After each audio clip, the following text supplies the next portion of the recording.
Olá, eu sou Daniela Vasconcelos Gomes, advogada, e este é o OAB Comunidade. Esse programa é uma parceria entre a Ordem dos Advogados do Brasil, subseção de Farroupilha, e a TV Farroupilha, canal comunitário da nossa cidade. Você também pode participar enviando sugestões de assuntos a serem tratados através do e-mail oabcomunidade@tvfarroupilha.com.br ou ainda através do telefone 3268-1811. No programa de hoje, nós vamos tratar um pouco sobre a Previdência Social. E para tratar desse assunto, temos convidados o Dr. Matias Guever, advogado, que atua nessa área, e o Dr. Isaías Girardi, advogado, atuante também na área do direito previdenciário. Desde já agradeço a presença de nossos convidados, que prontamente aceitaram o convite da nossa subseção e hoje estão aqui para tratar deste assunto. E já começo, então, perguntando para o Dr. Matias. Então, para que os nossos telespectadores entendam um pouco mais como é que funciona a Previdência Social, quem são os beneficiários da Previdência Social? Bom, doutora Daniela, primeiramente agradecer ao convite por mais uma vez estar participando desse programa OAB Comunidade, um programa que tem uma importância muito grande em aproximar, trazer uma linguagem mais acessível às pessoas sobre o universo do direito. E hoje, de não menos importância, tratando desse tema do direito previdenciário que é instigante, que tem muitas dúvidas, as pessoas sempre têm muitas dúvidas com relação a isso. Bem, respondendo ao seu questionamento, os beneficiários desse sistema de previdência social são todas pessoas físicas, que são divididas entre segurados obrigatórios e segurados facultativos, e mais os dependentes dessas pessoas que contribuem para que esse sistema previdenciário possa exercer o seu papel. É importante aqui salientar, e depois, mais adiante, a gente vai entrar em quem são os segurados obrigatórios, quem são os facultativos, mas falar um pouquinho dessa questão do dependente. Quem são os dependentes desse sistema?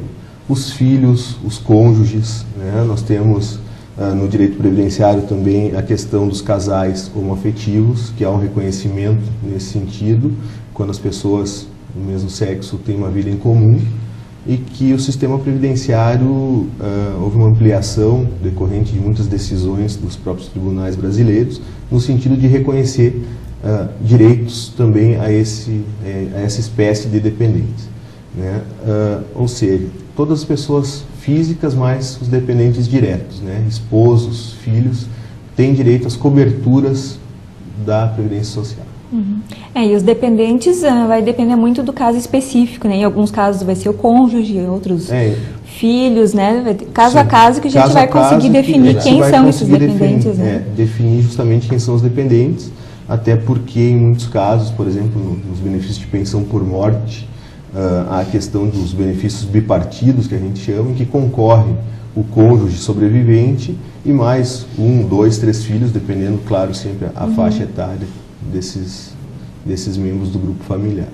É o caso concreto que vai definir quem são os dependentes. Isso. Doutor Isaías, o doutor Matias falou então agora há pouco de benefícios. Quais são os principais benefícios do sistema previdenciário? Fale um pouquinho para a gente.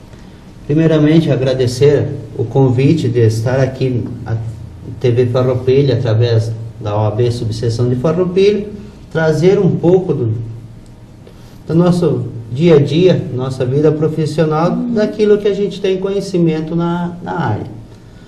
Existem vários benefícios prestados pela Previdência Social. Aí nós temos o benefício por incapacidade, onde tem a incapacidade que pode ser decorrente de um acidente de trabalho, aposentadoria por invalidez, o auxílio doença e o auxílio acidente.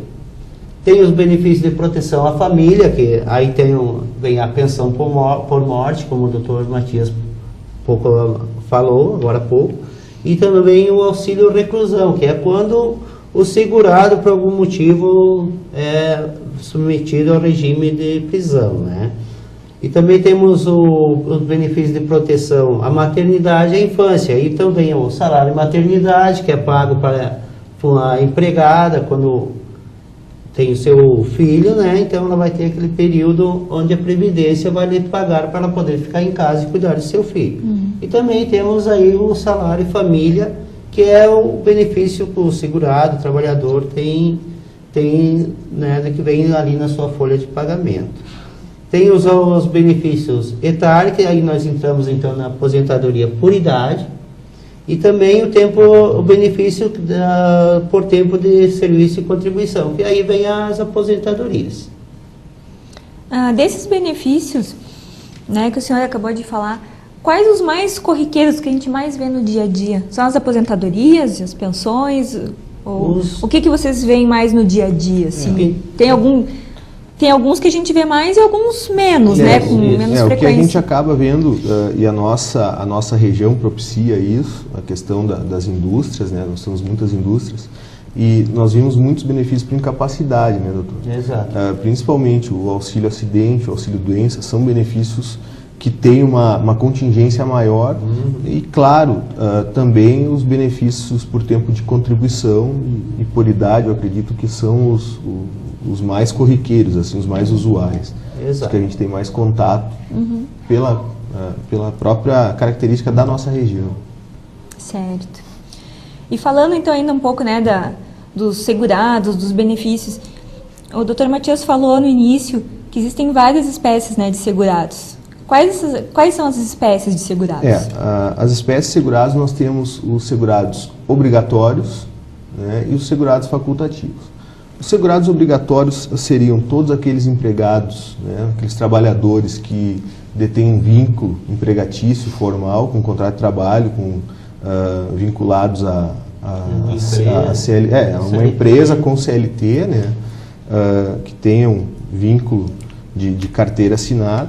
Nós temos também, como segurados obrigatórios, os empregados domésticos, né, o contribuinte individual, que pode ser aquele que exerce uma atividade autônoma, também podem ser os empresários que contribuem para esse sistema, e também a questão do empregador rural, né, aquele que tem empregados no campo, que ele é praticamente hoje considerado um empresário, né.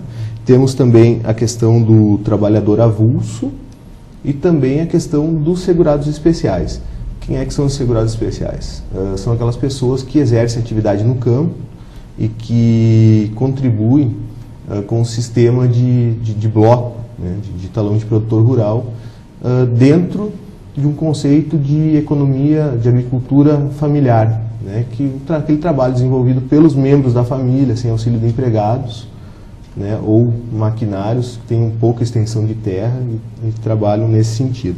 E nós também temos a questão dos segurados facultativos, que é considerado uma exceção à lei, né, porque a lei diz que o regime tem que ser obrigatório. E os segurados facultativos, só dando dois exemplos aqui, são aquelas pessoas que, mesmo não tenham algumas atividades tão definidas, de algum modo ou de certo modo venham a contribuir para todo o sistema de previdência social.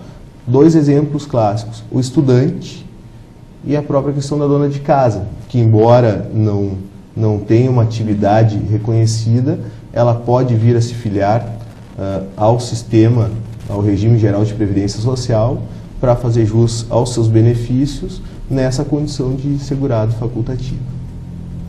O que a gente percebe é que o objetivo da Previdência é que cada vez mais pessoas contribuam, né? Eu acho até que essas hipóteses de segurados facultativos é até uma forma de enquadrar pessoas que não se enquadrariam nos segurados obrigatórios, né? E daí é uma possibilidade deles também contribuírem? Seria essa a ideia dos segurados facultativos? Seria porque a essência do regime previdenciário, o regime previdenciário trabalha com contingência social, né? Ou seja, a pessoa, depois que atingir uma determinada faixa etária, vai precisar de um amparo porque já não vai mais deter a mesma força de trabalho.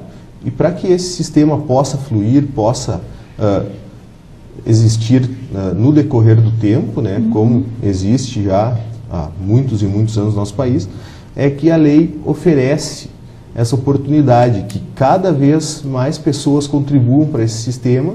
Para quê? Para garantir no futuro a sua própria aposentadoria, mas para manter todo esse sistema com as suas contribuições, né? E aí nós entramos também com a questão das contribuições pelas empresas, que as empresas contribuem hoje altamente para que esse sistema possa fluir dessa maneira, né? Mas realmente a essência da Previdência Social é fazer com que o maior número de pessoas possa efetivamente contribuir, porque nós temos dados estatísticos que o Brasil, dentro de não muitos anos, vai ser um país com muitas pessoas aposentadas.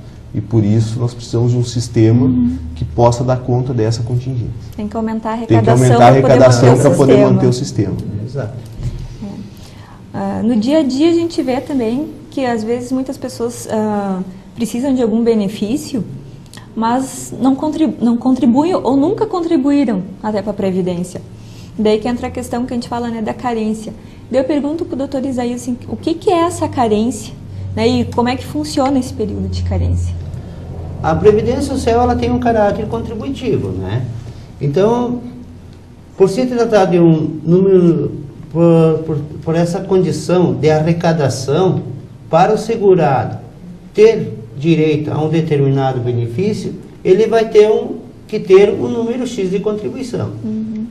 Exemplo típico é a aposentadoria por tempo de serviço, onde a mulher com 30 anos de serviço e contribuição e o homem 35 tem direito à aposentadoria. Então, isso que entra no sistema de carência, um número mínimo de contribuições.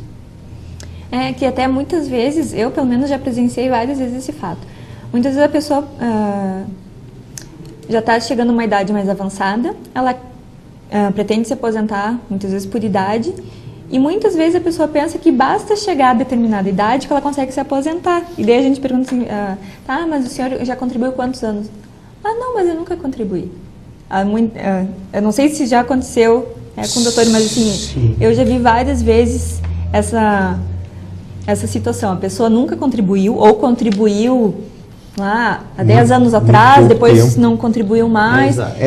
E ela pensa muitas vezes que é só a questão da idade ou algum outro requisito. E, na verdade, a contribuição ela é sempre necessária, né, para poder...